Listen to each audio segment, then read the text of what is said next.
Hi everyone, Demonic Angel. Tonight I'm going to be doing October's Pick a Card. I like to do that once a month now. So I'll put the timestamps for the different groups here in the description below, along with the link to my Patreon page. So group 1 will be this incense burner. It actually has coco pele and on it, and it's really awesome. Got it from some kind of Native American themed store, I believe. And then I have a little candle that is supposed to actually be a Buddhist candle, and you light it as basically a celebration of someone. So it's an offering, traditionally.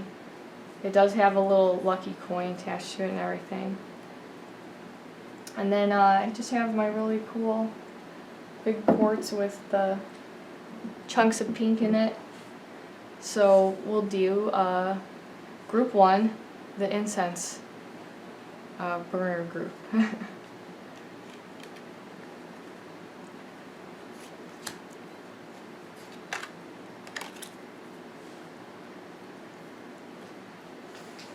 So I basically just like to do the, most popular reading people like anyway, and it's, great kind of a summary.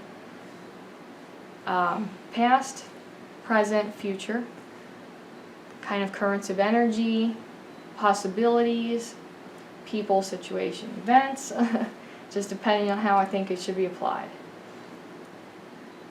So, in the past, for you, there was a real time when there was the coming of age, coming into oneself, that you really had to decide what makes you you, and you got a little creative with this. You're not afraid to be eccentric, and that had to do with that period of exploring oneself. Asking who really am I as compared to others? What are the things that I like? And if it's weird, that's okay. If it's different, that's okay. Because it really does, it brings people to you, because that confidence really attracts in that kind of way. People are really attracted to that creativity. And this is in a variety of ways. We're talking about friends, career opportunities, relationships, just an all-around creative, process for you of coming into yourself.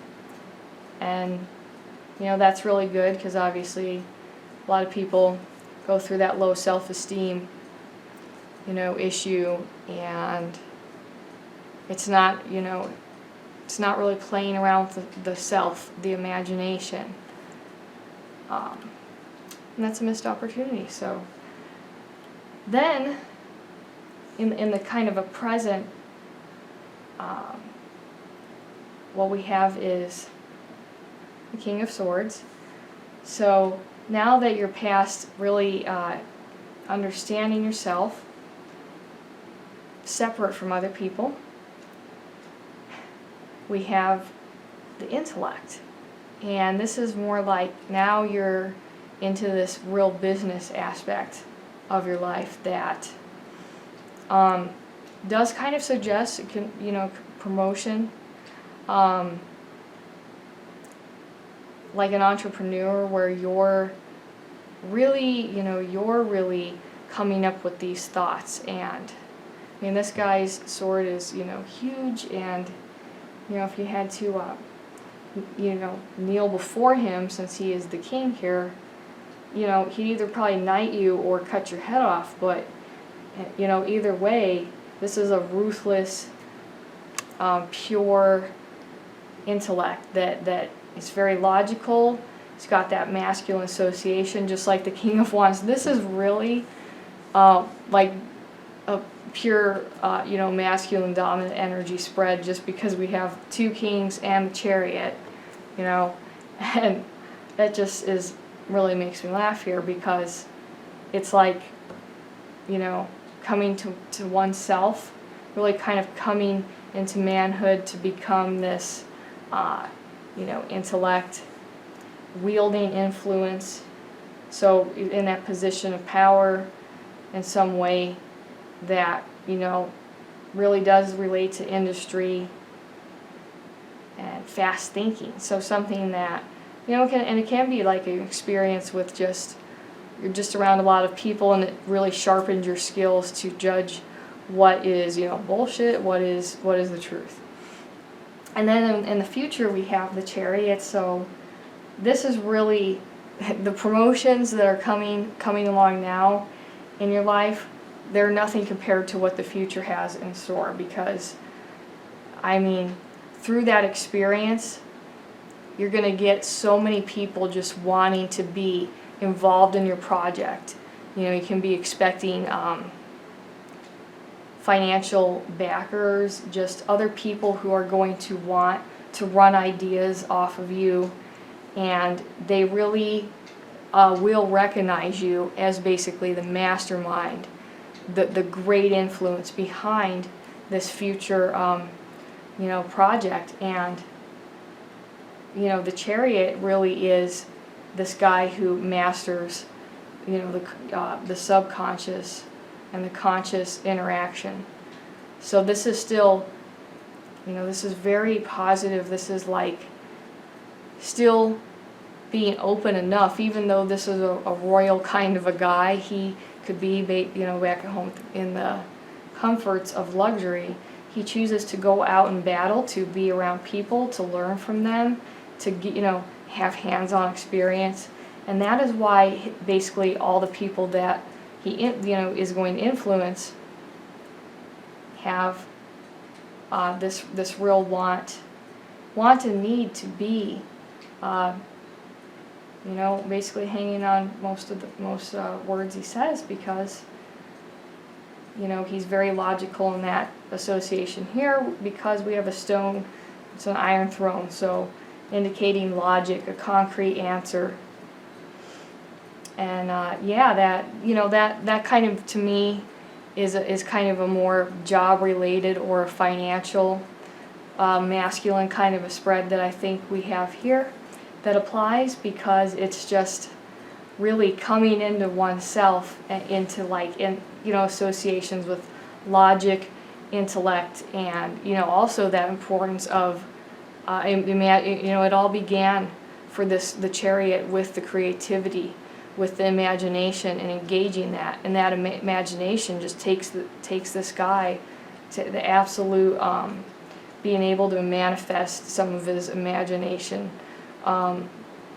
It's kind of like when we all look back when we're younger and we think, that's what I want to be when I want grow up.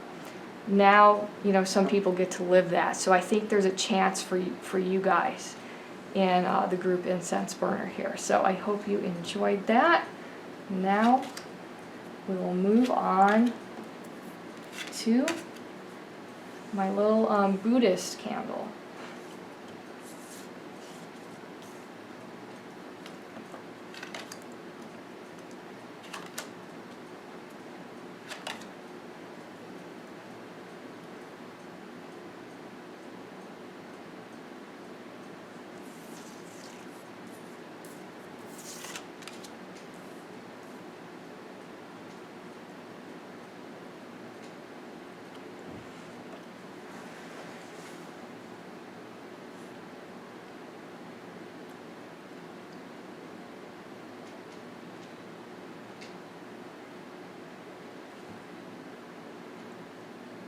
So for group 2, the candle group,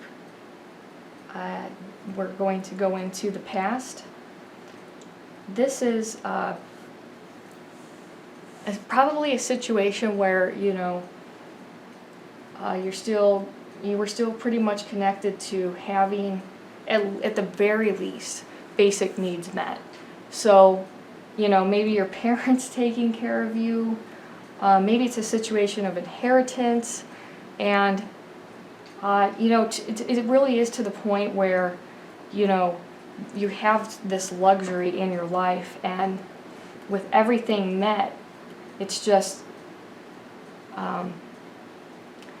it is something that you do look back on and think, gosh, I really wish I appreciated it just that inch more, because life was simple. That can really indicate here that, you know, you had everything, and that's okay to have that experience, especially all of your, you know, financial needs met. But then, you know, with all that, with all the needs met, then we have the desire that comes about into the present. So the desire to kind of strike out on one's own, to, you know, really do something with this inheritance, with this wealth. So it's that call now to really engage. And I mean, this can also be a very self-made person that they're taking, you know, their successes and they're going to turn it towards ideas. But one of the things that I do want to warn you about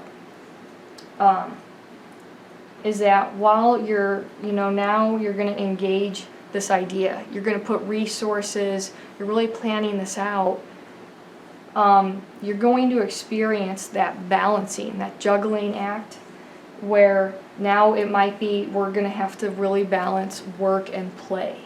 Meaning, you know, this is you know, whatever hobby you're going to play with, you have to dedicate time and all this stuff, but maybe you already have so much going on, you know, family life, you know, maybe you work a couple jobs, and so you've already got so much that you are attached to. And that has to actually do with things like finances, providing for maybe a family stability, contributing in some way your part that's very real. This, you know, intensive, this is labor, this is your contribution. So, you know, you have to, like, find that balance between here's your normal life, your responsibilities, and putting that much time and resources into that as your hobby. And if you balance them both right, you'll really be able to learn that you can have a couple different facets to your life. And for some people, this is a really positive thing.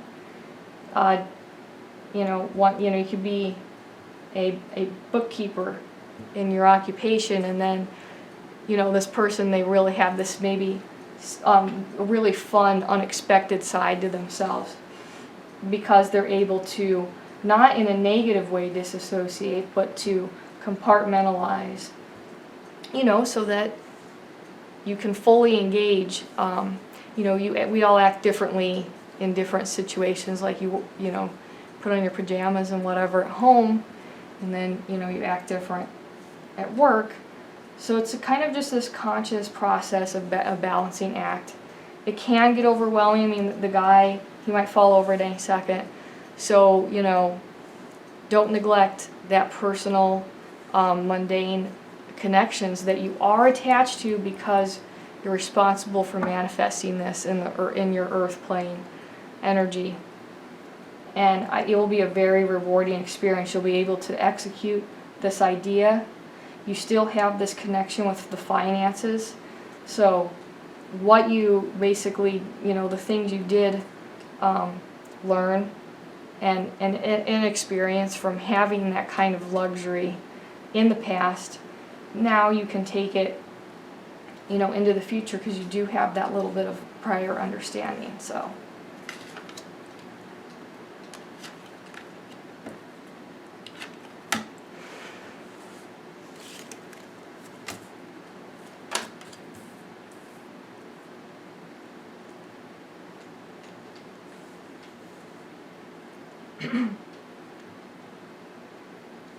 For group 3, I have the quartz crystal, and in the past, we have the judgment card.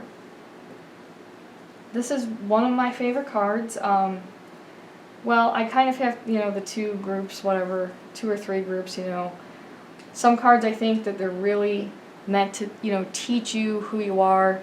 Some cards are kind of more of a wholesome type of feeling, like the Ten of Pentacles.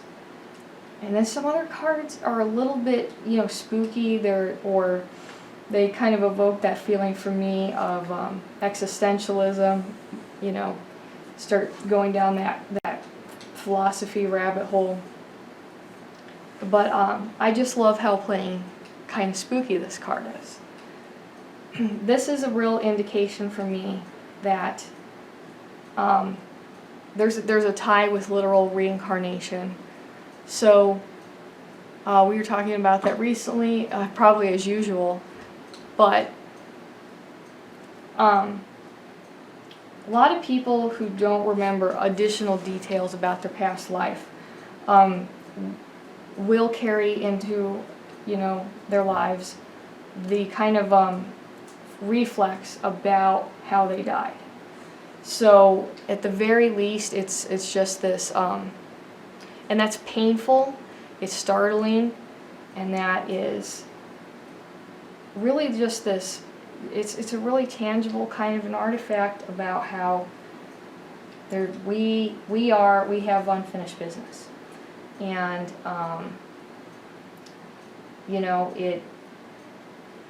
these people are rising from the grave naked.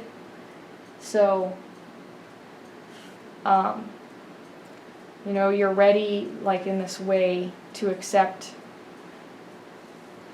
whatever is going to happen, and be judged. So with this reincarnation kind of element that I'm going to put here, this is judge me, but it's kind of a purgatory situation.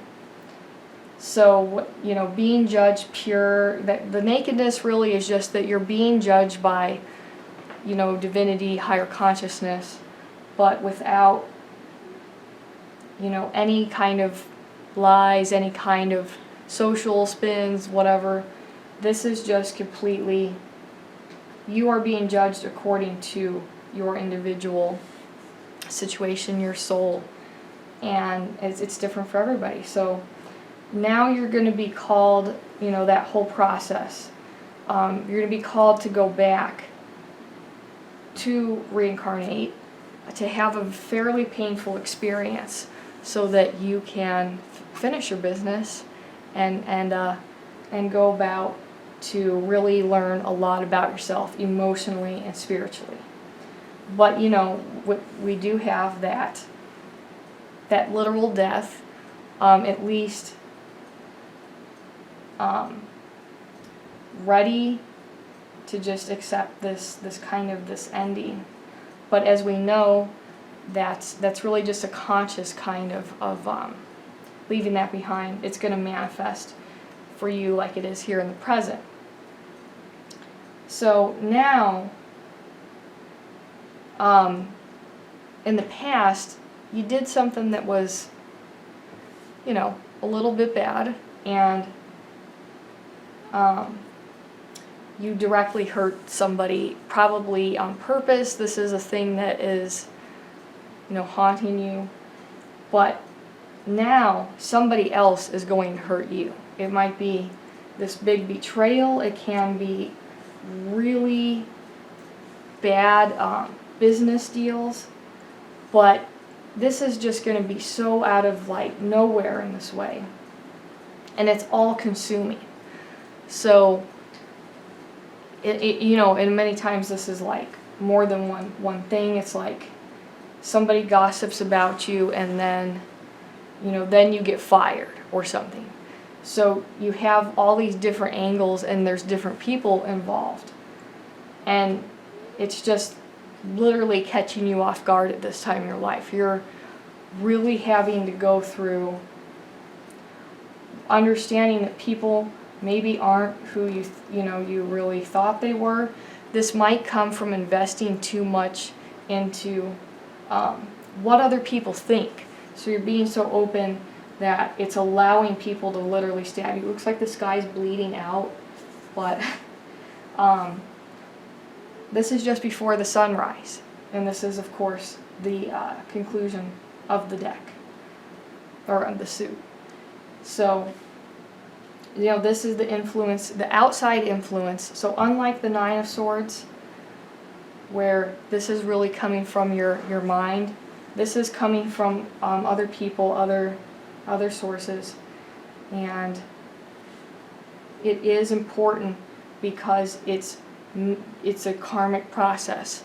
So what you were judged for that last life, the whatever shady shit you did, is now, this is how you're going to, essentially, you want to look at it like pay for it, but to have that experience. But I have good news, it's going to be very humbling, because when we look to the future with the Page of Cups, now that you've had to question absolutely everything, eventually when we turn this upside down, it can look like the swords are falling out of this guy's spine.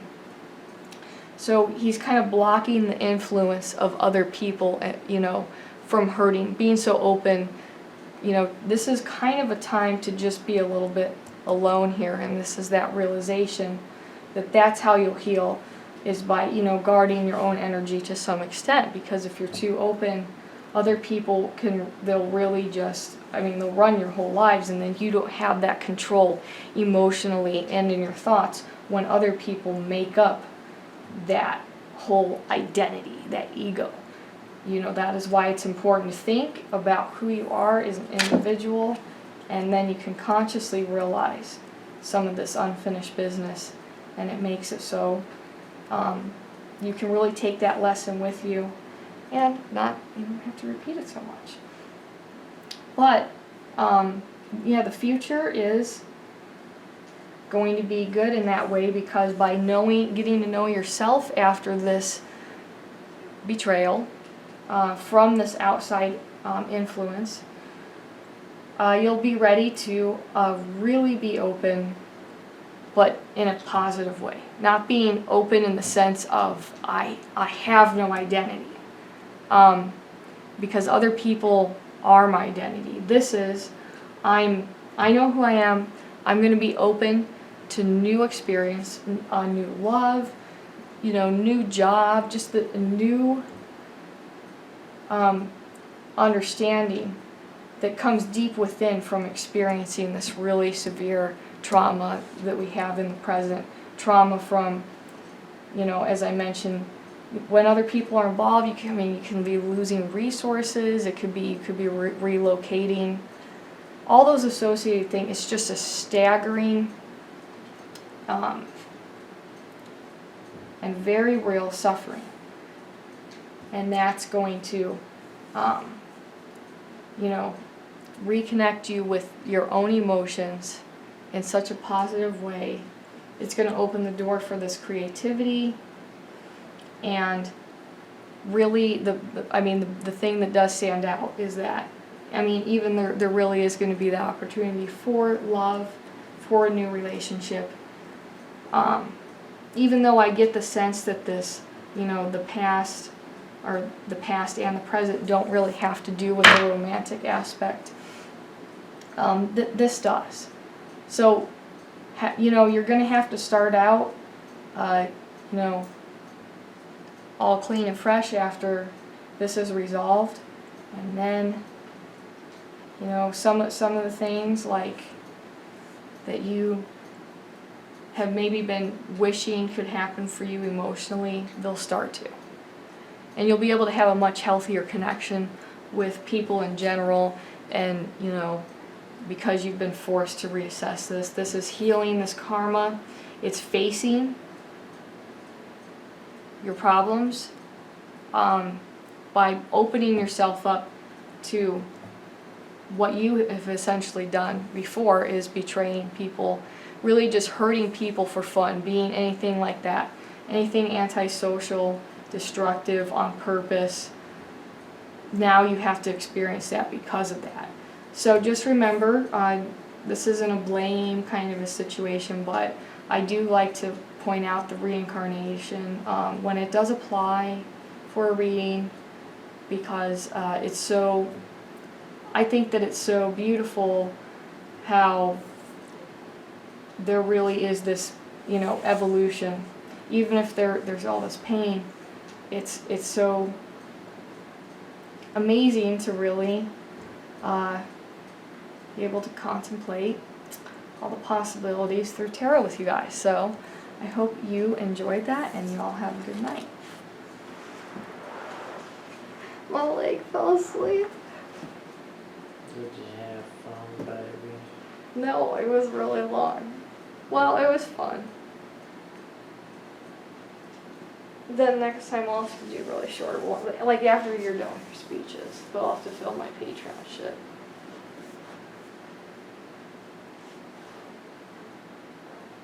My fucking foot fell asleep.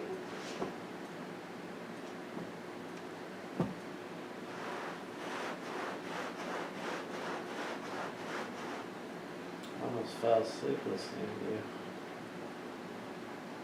Oh my gosh. Well, I talked a long time, and I still talk. Now I'll get ready for your room. I just gotta fucking make sure. Well, leg fell asleep. God damn it.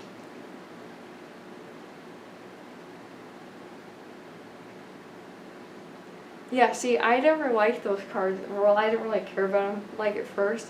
So I was like, who gives a fuck about telling somebody's future? But I like to look at it differently. That's beautiful. My fucking leg is fell asleep. How do I stop it?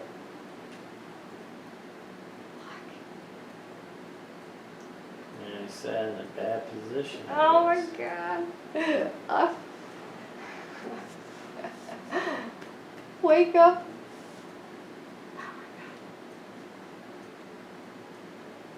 Well, when I can move, I'll fucking turn off all the lights and we'll get you rubbed. I'm down for that idea. No, I'm not doing this, so we're just gonna hang out a few days at night, whatever. You should probably turn the camera off. I will. I can stand up. Okay. No, I'm not shitting you. If I fucking... Yeah, it's almost going away. But if I were to stand up, because of what it does to circulation, it'll make you fall. Oh no, I get it. You're totally fine.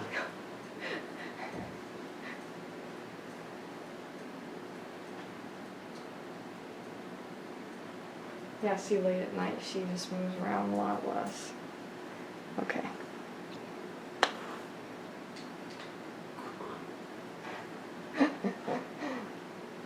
How's your game?